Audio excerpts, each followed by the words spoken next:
My sister stole my fiancé. My parents told me to forgive and move on. So I gave a wedding toast that destroyed the entire ceremony. Can you imagine the gut-wrenching betrayal? My own sister, the one I trusted, stole my fiancé. And my parents? They told me to just forgive her. They expected me to smile and be happy for them. But at their wedding, when I stood up to give my toast, believe me, I had much more than congratulations on my mind. The mirror showed a woman in a sleek burgundy dress, looking composed, almost elegant. But inside, I was a live wire, shaking with a fury so cold it was almost numb. This should have been my wedding day. My own wedding. Instead, I was getting ready for theirs. My sister, Emily, marrying my fiancé, Daniel. My parents, they expected me to just stand there, to smile. As if this wasn't the deepest cut, the ultimate humiliation, a betrayal that had carved me hollow. You'll regret it if you don't go, my mother had said just days ago, her voice calm, reasonable, as though she wasn't asking me to endure the most excruciating moment of my life. My father, never one for long conversations, had merely sighed. Family is family, Lena. You need to rise above this. Rise above? They wanted me to give a toast. Fine. I would rise, all right. And I'd give them one they'd never forget. Looking back, I should have seen it. 3 months, 6 months, years ago, maybe. It started subtly, you know? The kind of things you brush off because it's family. Emily, my sister, suddenly always around. Always so interested in Daniel, in our relationship. You're so lucky, Lena, she'd purr, that sweet, innocent smile plastered on her face. Daniel's amazing. And then, the questions.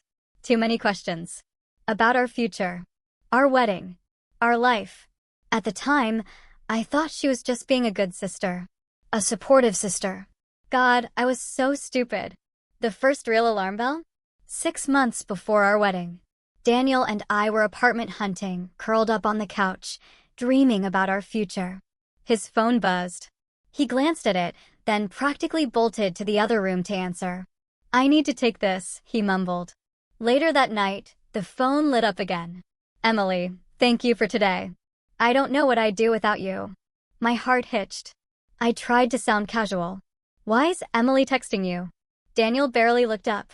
Oh, she just needed help with something. No big deal. No big deal. I let it go. Because why wouldn't I? She was my sister. But the texts didn't stop. Oh, Daniel, my car won't start. Oh, Daniel, can you help me move some furniture? Oh, Daniel, I just really need someone to talk to. Again and again.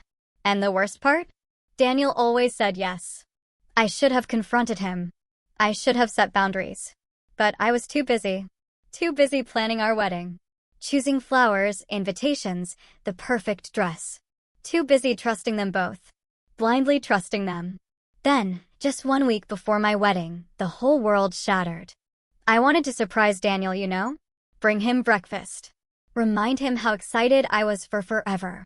Instead, I walked into his apartment and found her. In bed. With him. Emily didn't even look guilty. Not one bit. She just pulled the sheets around her, like she had every right to be there. I'm sorry you had to find out this way, she said, a sickly sweet smirk playing on her lips. Daniel just sat there, on the edge of the bed, running a hand through his hair, looking like he wanted the earth to swallow him whole. Lena, I didn't let him finish. I just turned. Walked out. I don't even remember getting to my car. Just a hollow, crushing numbness. This was a nightmare. A living, breathing nightmare. But the nightmare wasn't over. My own parents, the people who were supposed to protect me, didn't even take my side. I barely existed for the next few days. Didn't eat, didn't sleep. Everything felt unreal. Then my mom called. Lena, I know you're hurting, she began, that careful, measured tone in her voice. But you have to understand. Emily and Daniel didn't plan for this to happen. They just fell in love. I gripped my phone so tight I thought it would crack. You're joking, I whispered. You have to be joking. I know it's hard to accept, sweetheart, but I hung up. The next call was my dad. This doesn't change the fact that Emily is your sister, he sighed, all patriarchal authority. Family is family, Lena. You need to rise above this. Rise above? I wanted to scream. Instead, I just laughed. Because, of course they would take her side. Emily. Always their favorite.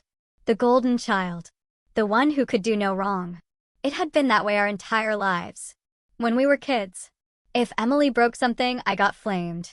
If Emily wanted a new dress, I got her hand-me-downs. If Emily cried, I was scolded for making her upset. And now, she'd stolen my fiancé. And my parents expected me to be the one to rise above it. I could have just disappeared, you know? Cut them all off. Started over somewhere far away. But no, that would be too easy. They wanted me to come to the wedding? Fine. They wanted me to give a toast? Oh, I would. But it wouldn't be the one they were expecting. Emily had always been the favorite. The one with the golden girl smile, wrapping everyone around her little finger. Teachers, parents, family, friends. Me? I was the quiet one. The responsible one. The one who had to work twice as hard for half the recognition. Come on, Lena, be a good sister, let Emily have it. Mom's favorite phrase. So I learned early, Emily takes and I give. That's how it had always been. And I thought I'd come to terms with it. Until she took the one thing that was truly mine. Daniel. I met Daniel in college. He was charming, real. Not flashy, not overconfident, just effortless. For 5 years, I believed in us. I believed he would never betray me. I was wrong. It started small, with Emily bringing him coffee, laughing too hard at his jokes, finding excuses to text him. Oh, Daniel, my car won't start. Oh, Daniel, can you fix my Wi-Fi? At first, I brushed it off. Emily was flirty with everyone. It was just her. But then I started noticing things. Daniel silencing his phone late at night. Emily suddenly so invested in our wedding plans. Lena, what flowers are you picking? Daniel loves lilies. Lena, are you sure about that venue? Daniel prefers something modern. And then, the killer, Lena, do you really think Daniel is the one?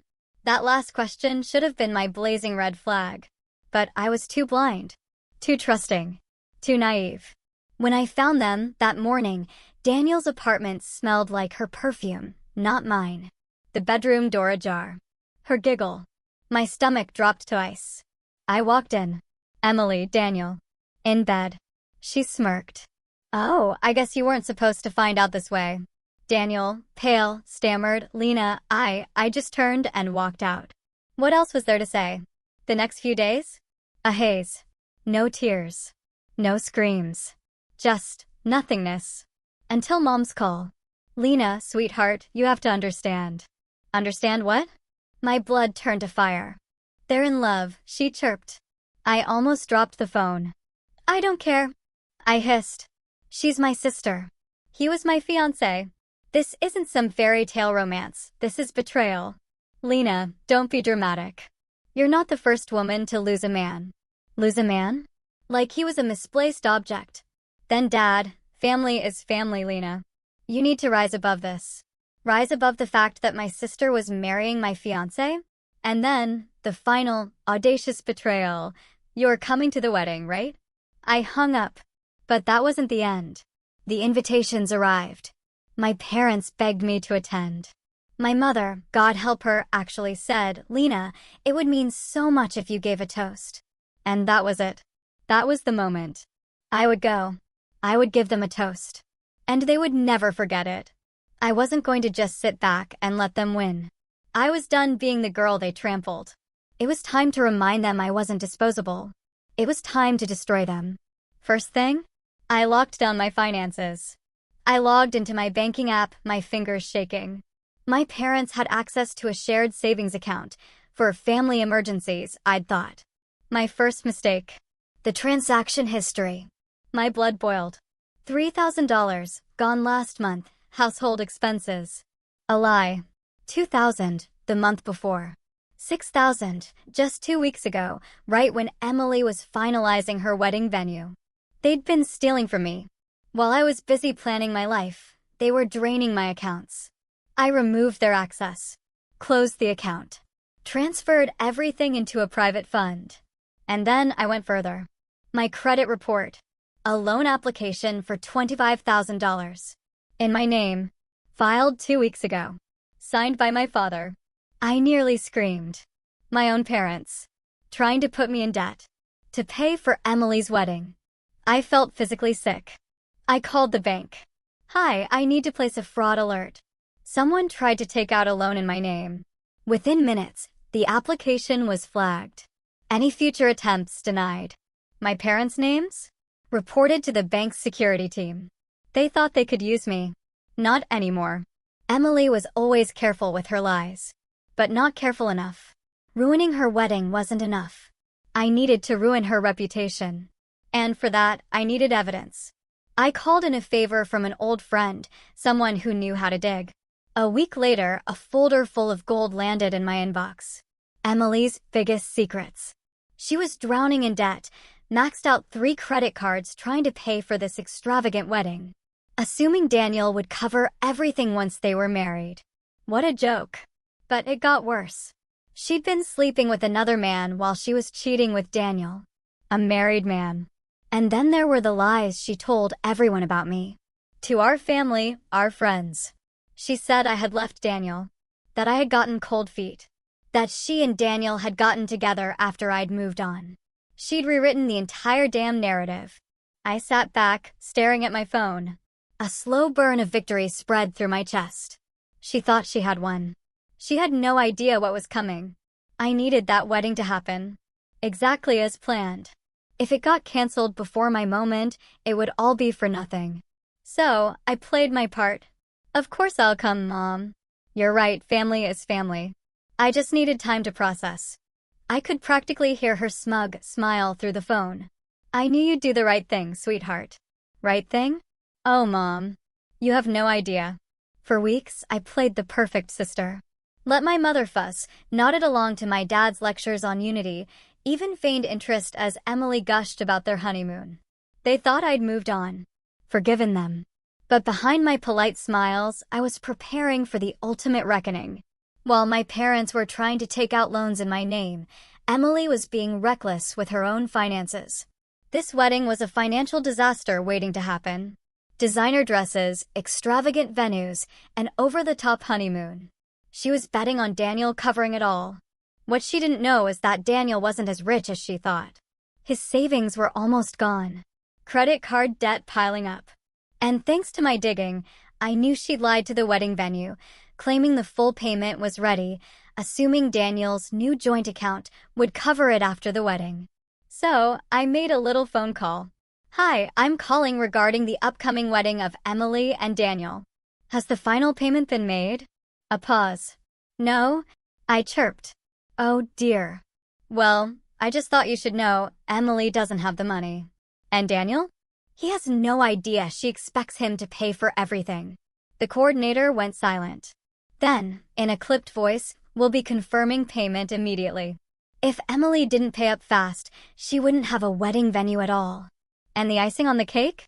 A voicemail. Emily's own drunken confession after one too many drinks to a mutual friend. How she never loved Daniel. How she just wanted someone to pay for her dream life. He's the best I can get, she slurred. I had the whole damn thing saved. By the time the wedding day arrived, everything was set in motion. Emily was a wreck, stressed beyond belief, having somehow scraped together enough money for the venue at the last minute. Daniel? He looked nervous. Good. And my parents? Still smug, still convinced I was their perfect, supportive daughter. I walked into that ballroom, dressed in a sleek, blood-red gown. The exact color Emily had told me not to wear because it would steal attention. The ceremony itself was painfully dull. But the reception? That's where the fun began. I sat at the head table, watching Emily bask in the spotlight. She was glowing, her diamond-studded dress sparkling. She thought she'd won. Daniel sat stiffly beside her, smiling too much, his eyes darting towards me more times than he probably realized. And my parents? They looked like the cat that got the cream, as if this was proof they'd been right all along. I let them have their moment. Then the wedding coordinator tapped the mic, and now, a special toast from the bride's sister, Lena. I stood slowly, champagne glass in hand, letting the silence build. Emily beamed. Daniel looked terrified. My mother gave me an approving nod. See, you did the right thing by coming. I gave her my sweetest, deadliest smile. First of all, I began, my voice clear. I just want to say how honored I am to be here today. A few claps. I mean it, I continued, turning slightly towards Emily. My sister has always been an inspiration to me. Since we were kids, she's had this amazing ability to take whatever she wanted. My clothes, my toys, and well, I let the words hang, thick with implication. Uneasy chuckles rippled through the crowd. Emily's smile tightened, her eyes narrowing. And Daniel, I turned to him. Well, I have to say, it's so impressive how quickly you two fell in love. Some might call it fate. More nervous laughter. Daniel shifted, his face paling. But I won't bore you with the details of how.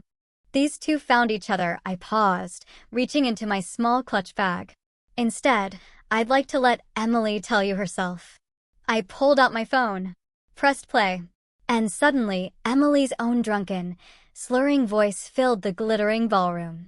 Asterisk ugh, Daniel is such a fool. He thinks I actually love him? Please. I just want a man who can pay for my life. Asterisk, the room went dead silent. Emily's eyes were wide, her mouth agape. Asterisk, I mean, he's nice enough, but let's be real. I had better options. This is just the best I can do for now. Asterisk, a gasp. A real, collective gasp. Emily shot up from her chair, her face a mask of terror. Lena, turn that off. But I wasn't done. Asterisk, Daniel? Lena is better than you, and you know it. Asterisk, more silence. Then chaos. Daniel's face turned ghost white. Emily lunged for my phone, but I sidestepped her easily. What is this? Daniel stammered, his voice raw. Emily spun to him, her expression a twisted panic. Baby, I can explain. Explain? Daniel roared, pushing his chair back so hard it clattered to the floor. You were seeing other guys? I paid for this wedding and you what? Emily shrieked, turning her fury on me. Lena, you snake. You ruined everything. Oh, sweetie, I said, taking a slow, deliberate sip of my champagne. I just told the truth. You ruined it yourself. My parents stared, aghast. Guests were whispering, pulling out their phones, recording everything. Daniel looked around the room, realization slowly dawning, painting his face with pure horror. Wait, he said, his voice shaky, you told me her family helped pay for this wedding. Oh, this was even better than I expected. I leaned in, just a little. She lied. Daniel whipped his head back to Emily. So who actually paid for all this? Emily's lips parted, but no sound came out. She was cornered. And then, the final stroke. The wedding coordinator approached the table, looking grim. Excuse me, she said, mic in hand, her voice firm. We just received word from the venue manager. Your final payment. It bounced. Silence. Crushing, deafening silence. You mean, Daniel swallowed, his eyes wide. We don't actually own this wedding? The coordinator nodded curtly. We need a payment by tonight, Mr. Reynolds, or we'll have to shut everything down. I almost felt bad. Almost. Emily let out a guttural scream of rage. You conniving, jealous little, all right, I interrupted, placing my glass down with a delicate clink. Let's not ruin a perfectly good evening. Let's toast. I raised my glass to Emily and Daniel, a triumphant smile on my face. May their marriage be as faithful as the way it began. And then I took a long, satisfying sip. Behind me, Emily was screaming my name. Daniel looked like he was about to vomit. Guests were scrambling, fleeing the chaos. And me? I walked out of that ballroom, head held high. Because I had one. The fallout? Emily and Daniel never signed the marriage certificate.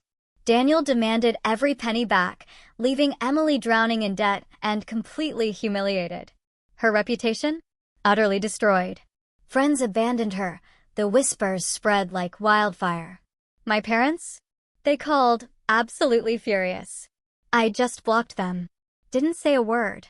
As for me, I packed my bags, bought a one-way ticket, and moved to Paris. Never looked back. Months later, I got one last message. A text from Daniel. I should have chosen you. I just laughed. And deleted it. Because for the first time in my life, I wasn't just surviving. I was thriving. I had truly, truly won.